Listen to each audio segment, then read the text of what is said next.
ગીર સોમનાથ જિલ્લામાં ગેરકાયદેસર પ્રવૃત્તિઓ વિરુદ્ધ લાલાંક કરતા સ્પેશિયલ ઓપરેશન ગ્રુપ દ્વારા ગેસ રિફિલિંગના મોટા રેકેટનો પર્દાફાશ કરવામાં આવ્યો છે। જિલ્લાના વેરાવળ તાલુકાના સુપાસી ગામ પાસે વાવડી રોડ પર દરોડો પાડી પોલીસ ટીમે મોટા પ્રમાણમાં ઘરેલું અને કોમર્શિયલ ગેસ સિલિન્ડર તેમજ રિફિલિંગના સાધનો જપ્ત કર્યા છે। એસઓજીની ટીમને મળેલી ચોક્કસ બાતમીના આધારે સુપાસી ગામના વાવડી રોડ પર સર્ચ ઓપરેશન હાથ ધરવામાં આવ્યું। તેના કાર્યવાહી દરમિયાન સ્થળ પરથી આશરે 30 જેટલા ઘરેલું અને કોમર્શિયલ ગેસ સિલિન્ડર મળી આવ્યા હતા। તપાસમાં બહાર આવ્યું છે કે લખમણ વાસા બારડ નામનો શખ્સ આ ગેરકાયદે નેટવર્ક ચલાવતો હતો। પોલીસે સ્થળ પરથી ગેસ ટ્રાન્સફર કરવા માટે વપરાતા જોખમી સાધનો અને નોઝલ સહિત કુલ 1,07,320 રૂપિયાનો મુદ્દામાલ જપ્ત કર્યો છે।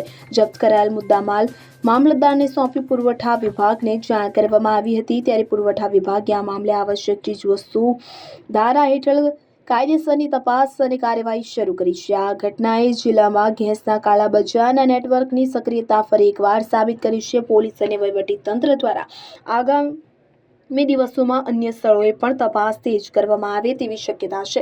આ કાર્યવાહીથી ગેરકાયદે ગેસ રિફિલિંગના વ્યવસાય સાથે સંકળાયેલા તત્વોમાં ફફડાટ ફેલાયો છે। સાવરકુંડલાથી મયુરભાઈ હસમુખભાઈ કેશોર અમે અત્યારે 2 જણા બગદાણા જઈએ છીએ તો અમને યાદ આવ્યું કે હનુમાનજી એક ખૂબ સરસ કાર્ય કરી રહ્યા છે તો એમને ત્યાંથી 140 નંગ શ્રીફળ અમને આપ્યા છે। રોડ ઉપર બાવળિયા કે નદી કે એવું જે કાંઈ મળે અમુક જગ્યાએ વ્યવસ્થિત ગોઠવતા જાવ। જય શ્રી રામ। હાલ અત્યારે ચૈત્ર મહિનાની નવરાત્રિ ચાલુ છે અને આપણી પરંપરા રહી છે કે કીડીને કણ ને હાથીને મણ, એટલે કીડીને કણ માટે આ શ્રીફળ અમે બનાવ્યા છે 51, જેમાં ઘી 5 પ્રકારના લોટ એને શેકી આમાં તલ નાખ્યા છે, સિંગદાણાનો ભૂકો નાખ્યો છે, ટોપરા પાવડર નાખ્યો છે ને એવી રીતે અમે આ શ્રીફળને ભર્યા છે ને ભરી અને 5100 નંગ ભર્યા છે। અને અમારી આપણી જે પરંપરા રહી છે એ બધાને ખ્યાલ આવે અને ખરેખર નાના જીવથી લઈ અને મોટા જીવ સુધી બધાની જીવ માત્રની સેવા થાય એટલે આપણે નાના જીવથી શરૂઆત કરીએ છીએ। તો અમે આ જે ભર્યા છે એ અંદાજે છે ને ટૂંકમાં હજારોની સંખ્યામાં આમાં કીડીનું ભોજન મળી રહે છે અને ચૈત્ર મહિના દરમિયાન કીડી જેવા નાના જીવો છે એ એમનો ખોરાક આખા વર્ષ માટે સંગ્રહ કરતા હોય છે ને પછી એમને પાણી ન આવે, ખોરાકને પાણી ન અડે એવી રીતે સુરક્ષિત કરતી હોય છે કીડીઓ। એટલે એટલા માટે નવરાત્રિનું મહત્ત્વ છે અને સાથે સાથે એવું પણ કહેવામાં આવે છે કે ગ્રહોની પીડા હોય, લક્ષ્મીનો પ્રોબ્લેમ હોય એટલે બધાનો ટૂંકમાં સુખમય જીવન જાય એના માટે આ કાર્ય કરવું જોઈએ।